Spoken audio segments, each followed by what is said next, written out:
জামাত ইসলাম বেশ কিছুটা সময় ধরে নিজেদেরকে প্রগতিশীল মধ্যপন্থী দল হিসেবে প্রমাণ করার চেষ্টা করছে। এটা তাদের আরেকটা সূক্ষ্ম কৌশল। কেননা জামাত ইসলামের পক্ষে এটা হওয়া সম্ভব না। এই কারণে তাদের গঠনতন্ত্র, তাদের যে দলের ইন্টারনাল যে অ্যাটমসফিয়ার বা অভ্যন্তরীণ পরিবেশ, সেটি মধ্যপন্থী গণতান্ত্রিক দলের নয়, এবং তারা কোনোভাবেই প্রগতিশীলতাকে পছন্দ করে না। তারা একদিকে নারীকে দমিত করতে চায়, একদিকে তারা অনেক ধরনের অশ্রাব্য কুশ্রাব্য ভাষায় শুধু নারী নয়, তাদের বিরোধীদেরকেও আক্রমণ করে। তারা ইন্টারনেটে বট বাহিনী পেলে তারা বিরোধী মতকে অত্যন্ত কুৎসিত ভাষা আক্রমণ করে, আবার অস্বীকার করে যে তাদের কোনো বট নাই। তাদের দলের লোকেরা একেবারে তাদের চিরশত্রু ছাত্রলীগের পেটের মধ্যে ঢুকে থাকে এবং ফেসবুকে স্ট্যাটাস দেয় যে নৌকার বিজয় হবে। তো এরকম একটি দল যখন এসে বলে যে তারা মধ্যপন্থী হয়ে যাচ্ছে, তারা প্রগতিশীল হচ্ছে, এদেরকে বিশ্বাস করার কোনো কারণ নাই। তবে তারা বলতেই পারে এটা তাদের রাজনৈতিক একটা লক্ষ্য, কিন্তু তাদেরকে বিশ্বাস করা খুব কঠিন। আমি অবশ্য আহ সবসময় মনে করি যে সবারই সংশোধনের সুযোগ আছে। ফলে সত্যি সত্যি যদি তারা মধ্যপন্থী প্রগতিশীল হয়ে গিয়ে থাকেন, তাহলে এটা তাদেরকে কাজের মধ্যে দিয়ে প্রমাণ করতে হবে, এবং তাদের কথার মধ্যে দিয়ে শুধু না, তাদের প্রক্রিয়া, তাদের যে গঠনতন্ত্র, সব জায়গাতে প্রমাণ করতে হবে। তো সর্বত্র তারা এটা প্রমাণ করতে পারছেন না, শুধু মুখে পারছেন বলে এখনো তাদের বিশ্বাস করতে পারছে না। কিন্তু আমি তাদেরকে এই পথে স্বাগত জানাই। যদি তারা সত্যি একটি প্রগতিশীল ইসলামী দল হতেন, তাহলে পৃথিবীর ইতিহাসে এইটা হবে প্রথম একটি প্রগতিশীল ইসলামিক দল। কেননা ইসলামিক দল সাধারণত প্রগতিশীল হয় না, কারণ তাদের আইন কানুন তো আসলে একটা ধর্মীয় একটা গণ্ডির মধ্যে আবদ্ধ। আমি এই আবদ্ধতাকে বিরোধিতা করি না। আমি যেটা অপছন্দ করি সেটি হচ্ছে সেই ধর্মীয় গণ্ডির মধ্যে আবদ্ধ থেকে যদি আপনি মানে এক ধরনের নাটক করেন যে আপনি আসলে প্রগতিশীল, সেটা নিয়ে আমার আপত্তি। আমার কিন্তু ধর্মীয় গণ্ডিতে আবদ্ধ রাজনৈতিক দল নিয়ে কোনো আপত্তি নাই। তারা রাজনীতি করতে পারেন, জনগণ যদি গ্রহণ করে সত্যি তাদের করবে, যদি না করতে পারে করবে না। এটা তো একটা আদর্শিক লড়াই। তো সেইখানে যারা যারা লড়াই করবেন তারা করবেন। তো আমি মনে করি যে তারা এই প্রগতিশীল প্রমাণ করার জন্য এবং নিজেদেরকে বদলে গিয়েছেন এটা প্রমাণ করার জন্য এইবার হঠাৎ করেই 21শে ফেব্রুয়ারিতে শহীদ মিনারে গিয়েছেন। কিন্তু সাংবাদিকদের প্রশ্নের উত্তরে তিনি একটা অদ্ভুত কাজ করেছেন। সাংবাদিকরা যখন তাকে জিজ্ঞেস করেছে আপনি কেন এলেন, উনি বলছেন উনি বিরোধী দলের নেতা, তাই প্রোটোকল মানতে এসেছেন। তো ওনার দলের প্রোটোকল এটা নাই, বিরোধী দলের প্রোটোকল এটা আছে। তার মানে আপনি চিন্তা করেন, দল হিসেবে তারা এখনো এটাকে পছন্দ করে না, কিন্তু বিরোধী দলে গিয়েছেন বলে, জনগণ তাকে বিরোধী দলে দিয়েছে বলে এখন জনগণের মন রক্ষায় তাকে এটা করতে হচ্ছে। তাহলে আরেকটি বিষয় চিন্তা করেন, ওনারা আসলে যে রাজনীতিটা করেন এটা জনগণের মন রক্ষার রাজনীতি তারা করেন না, তারা তাদের নিজেদের একটা রাজনীতি করেন। এখন যখন জনগণ তাদেরকে বিরোধী দলে পাঠিয়ে দিয়েছে, এখন তারা প্রোটোকল মেনে চলছে, মানে জনগণ তাদেরকে বাধ্য করেছে ওখানে যাওয়ার জন্য। এইটা হচ্ছে। আর দ্বিতীয় হচ্ছে, যখন যখন প্রশ্ন করলো যে এটা কি জায়েজ হয়েছে না না জায়েজ, উনি রেগে গেলেন। উনি বললেন যে এই প্রশ্ন আপনি কেন করবেন? এই প্রশ্ন তো অবশ্যই তাকেই করা হবে, কারণ তিনি জামাত ইসলামের আমির। তিনি যদি ধর্মের ব্যাখ্যা দিতে না পারেন, তিনি যদি জায়েজ না জায়েজের ব্যাখ্যা দিতে না পারেন, তাহলে দলের নামের শেষে ইসলাম কেন? দলের নামের শেষে তাহলে জামাত ইসলাম কেন? তাই না? উনি অথবা ওনার দলের কোন জ্ঞানী ব্যক্তি এটা ব্যাখ্যা দিবেন। ওনারা না জায়েজ বলেছেন। জি জি, উনি কিন্তু বলেছেন যে উনি রাষ্ট্রীয় আচার পালন করতে এসেছেন, রাষ্ট্রীয় আচার। ওকে, বিরোধী দলের নেতা হওয়ার কারণে ওনার উপর রাষ্ট্রীয় আচার পালনটা জরুরি হয়ে থাকে, এটা ভালো, আমি এটা আপত্তি করি না। কিন্তু আমার আরেকটা প্রশ্ন, যে ওনারা তো একসময় সরকারি দলেরও পার্ট ছিলেন, ওনাদের দুজন মন্ত্রী ছিলেন, তখন তারা রাষ্ট্রীয় আচার পালন করতে কি আসলেন? আপনি মনে করতে পারেন তখন তারা দল যেহেতু ক্ষমতায় ছিল না, তাই দলের উপরে রাষ্ট্রীয় আচার আসে নাই। তারা এটাকে ওই ওরকম ধরে নিয়েছেন জানাজার নামাজের মতো, কেউ পড়ে দিলেই হবে।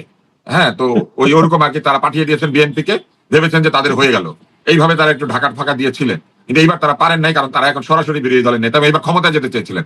ক্ষমতায় গেলে তো তাকে অবশ্যই স্মৃতিসৌধে ফুল দিতে হতো না, যেভাবে তারেক রহমান দিলেন। তারপরে তাকে কি শহীদ মিনারে ফুল দিতে হতো না? তাকে কি বাংলাদেশের যেগুলি জাতীয় সৌধ সেগুলিকে সম্মান করতে হতো না? তো অতএব তারা আসলে ক্ষমতার জন্য সবকিছু করতে রাজি আছেন। ক্ষমতার জন্য তারা রাষ্ট্রীয় আচার নাম দিয়ে এই কাজে এসেছেন। কিন্তু যখন প্রশ্ন করা হয়েছে জায়েজ না জায়েজ, তিনি উত্তর দিতে চান নাই, উত্তরটা দেন নাই। শুধু তাই না, তাকে আর একটা প্রশ্ন আছে, সেটি হচ্ছে রাষ্ট্রীয় আচার কি ধর্মীয় জায়েজ না জায়েজের উপরে না নিচে? রাষ্ট্র কি ধর্মের উপরে না নিচে? এইটা তো জানতে হবে। তাকে তো এটাও বলতে হবে যে রাষ্ট্রীয় আচার কি ধর্মের উপরে না ধর্মের নিচে, এটাও তো বলতে হবে। এই ব্যাখ্যাগুলি তারা করবেন না। আমি আপনাকে বলি, সংসদের গদিতে এতগুলি লোক নিয়ে গিয়ে বসবেন, এতগুলি মানুষ নিয়ে তারা জীবনে প্রথমবারের মতো সংসদে প্রবেশ করবেন, সংসদের নানান ধরনের সুবিধা অসুবিধা এগুলি তারা ভোগ করবেন। অতএব তারা এই মুহূর্তে দেখবেন খুব সুকৌশলে এই জায়েজ না জায়েজ ফতোয়া সব দূরে সরিয়ে রাখবেন। এগুলো শুরু হবে কখন জানেন? যখনই সরকারি দল কোন একটা ভুল করবে, তখনই তারা ধর্মের বিধান নিয়ে এসে হাজির হবে। জি, আচ্ছা, আমি আরেকটা প্রসঙ্গ একটু যাই। আমাদের সদ্য সাবেক যে সরকার, সেই সরকারের যিনি প্রধান ছিলেন ডক্টর মোহাম্মদ ইউনূস, ওনার যিনি press secretary mister Shafiqul Alam, জ্ঞানী মানুষ, কোনো সন্দেহ নাই। তো উনি একটা ওনার নিজস্ব ফেসবুকে একটা পোস্ট দিয়েছেন কিছুক্ষণ আগে, এবং সেটা 21শে ফেব্রুয়ারি বাংলা ভাষা এগুলো নিয়ে, যদি উনি ইংরেজিতে লিখেছেন। আমার ধারণা আপনি ওটা দেখেছেন। আপনি কি দেখেছেন নাকি আমি আরেকবার পড়বো? হ্যাঁ, আমি দেখেছি। উনি ইংলিশে লিখেছেন। উনি তো বাংলা লিখতে পারেন না হয়তো, বা বাংলা লিখতে স্বাচ্ছন্দ্য বোধ করেন না, বিদেশি প্রতিষ্ঠানে চাকরি করেছেন, কাজ করেছেন, অতএব মনে হয় তার মধ্যে একটা উনি যে বলেছেন যে নতুন নতুন বাংলা শব্দ ইনকিলাব, ফয়সালা, আজাদি, আওয়ামী লীগ, এগুলি সবই নাকি বাংলা শব্দ, এবং সবশেষে বলছেন যে সি ডট ডট ডট লিংপং, এটাও নাকি বাংলা শব্দ।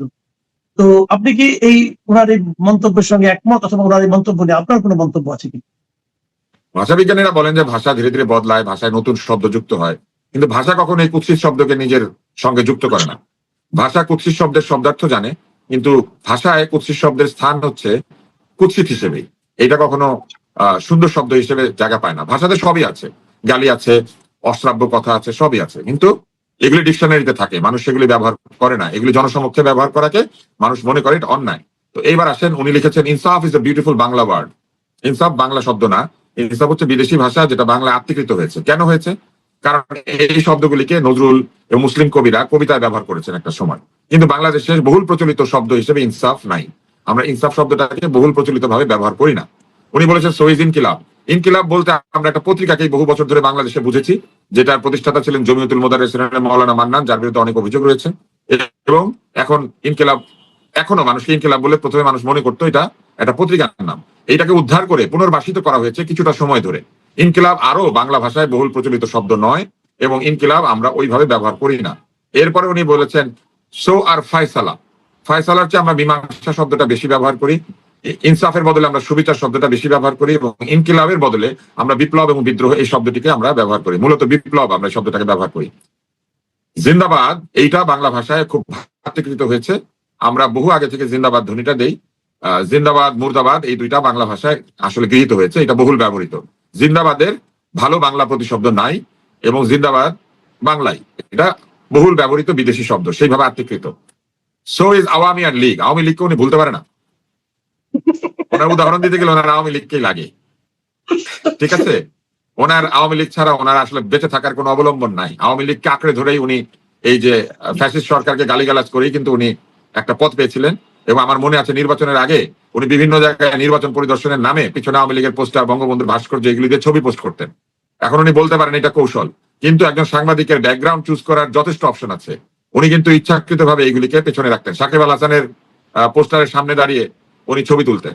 তো উনি হচ্ছেন সেই লোক যিনি 5ই আগস্টের আগে ছিলেন গুপ্ত, 5ই আগস্টের পরে হয়েছেন উপ্ত। তো এই গুপ্ত উপ্তর রাজনীতির মধ্যে উনি ছিলেন, অতএব উনি আওয়ামী লীগ তো ভুলতে পারবেন না। আরেকবার যদি লুকান, ওনাকে আবার আওয়ামী লীগের পেটের মধ্যে গিয়ে লুকাতে হবে, আবার বঙ্গবন্ধুর মূর্তির সামনে দাঁড়াতে হবে, সাকিব আল হাসানের সামনে গিয়ে দাঁড়াতে হবে, ওনাকে ওই রকম সব ছবি পোস্ট করতে হবে। এই ছবিগুলি আমি বলবো উনি যেন সেভ করে রাখেন, কারণ এই ধরনের লোক আবার বেরোয় আসবে। এইবার উনি সবশেষে যেটা বলেছেন এটা খুবই আপত্তিকর। উনি বলেছেন সো ইজ সিলিং পং।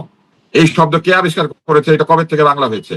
উনি নিজেকে যদি নাম চমস্কির জায়গায় মনে করে থাকেন, ওনার উচিত নম চমস্কির পাশে নিজের নাম শফিক বেত্রস্কি বা এই ধরনের একটা নাম দিয়ে বসে পড়া, কারণ উনি তো একটা বেয়াদভস্কি শফিকভ।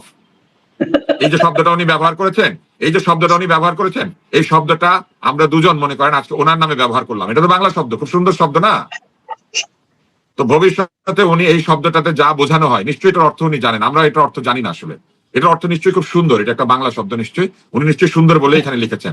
অতএব আমি ভবিষ্যতে ওনাকে বিভিন্ন জায়গাতে সিলিং পং, এটা আমি ওনাকে উৎসর্গ করছি, ওনাকে আমি সিলিং পং বলে মনে করছি।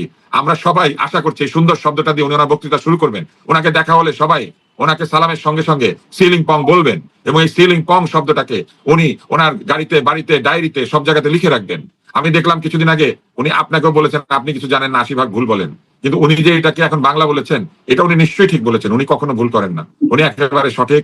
উনি আসলে মানুষ না, উনি আসলে মানুষ হলে তো উনি ভুল করতেন, মানুষ মাত্রই ভুল করে, কিন্তু উনি আসলে মানুষ না, উনি মহামানুষ। উনি এমন একজন মানুষ যিনি বাংলা ভাষায় শব্দটাকে যুক্ত করতে পেরেছেন। আমি বাংলা ভাষায় অমর অবদান রাখার জন্য আন্তর্জাতিক মাতৃভাষা দিবসে শফিক সাহেবকে বাংলার চুকলি সিলিং পং এই উপাধি দিলাম। আমরা আলোচনা যাই না, আমরা এখন আলোচনা শেষ করবো। অনেক ধন্যবাদ জনাব আব্দুল নূর তুষার।